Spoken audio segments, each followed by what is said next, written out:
Lebanon dismisses as totally and completely untrue reports by Israeli media that it plans to buy natural gas from the regime under a US brokered deal.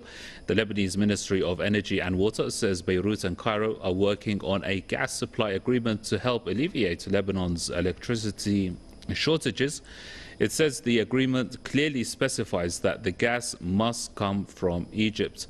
An Israeli media outlet claimed last week that Tel Aviv would provide gas to Lebanon under a US brokered agreement. It also said the deal was aimed at providing Lebanon with an alternative to Iran, which had sent several fuel shipments to Lebanon late last year. The report is itself in question as Lebanon does not even recognize Israel and has no diplomatic or financial ties with the regime. The US has also denied the report. Lebanon is grappling with round-the-clock power cuts due to a deepening financial crisis.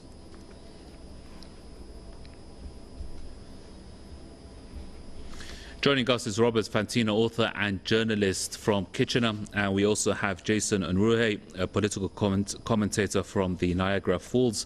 Gentlemen, welcome. Robert, if I start with you, I mean, what goals, in your opinion, is Israel trying to achieve through spreading such rumors and a disinformation campaign?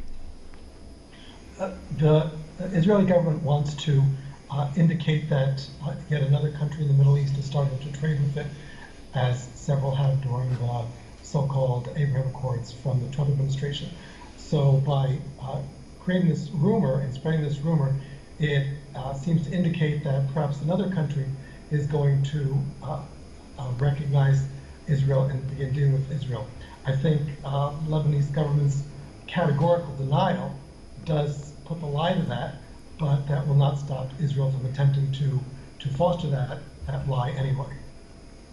Jason, we've heard from some experts saying that Israel wants to, sow discord between Lebanon and its neighbors, Syria, Jordan, by releasing such reports. What's your thoughts on that? I think that's actually very likely true. I think that's something that Israel is in the process of doing. The fact that Israel claims that Lebanon would even want to do a deal with them is simply facetious. But I think it's also very telling that despite that they claim that it was a US brokered deal, the United States has no comment. They have neither confirmed nor denied that this agreement is even something that's in existence. So I think this is Israel trying to muddy the waters. I think that because the US has previously said that they will allow electricity to pass, allow this, energy resources to pass through Syria, which is under the tightest of US sanctions, I think that angered Israel, the fact that the US would allow that to happen, that the US is going to ignore the sanctions with regards to trying to help Lebanon, and possibly the self-righteous anger of the Israelis is what led them to create this phony story in order to sow discontent among the Arab states, simply to forward their own interest.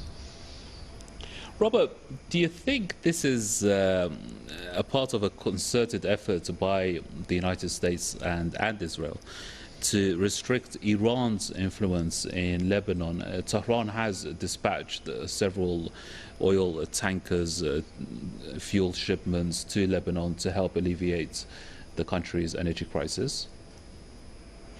Yes, even this rumor is geared to reduce Iran's influence and to indicate the major power broker in the Middle East, which of course is not the case. This is a powerful country there.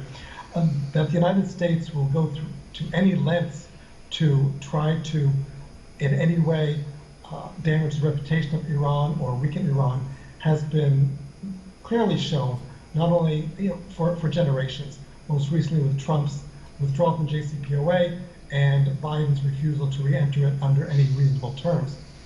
But the United States, even if this rumor that has been started by Israel, the rumor itself may have been approved by the United States, but we have to look at the convolution the U.S. is going through.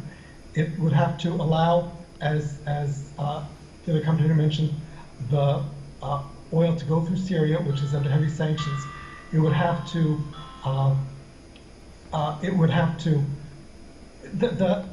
this I'm sorry, I'm stumbling here because it's really phenomenal what the United States will do to attempt to discredit Iran. Iran has oil, it can sell it, but that this would happen, this kind of agreement would exist, is a farce, and it's a myth, and it is, even though the rumor of it is designed in part to discredit Iran. Right. Yeah. I mean, on the other hand, as well, Jason, after everything Lebanon sacrificed, the resistance to, with blood and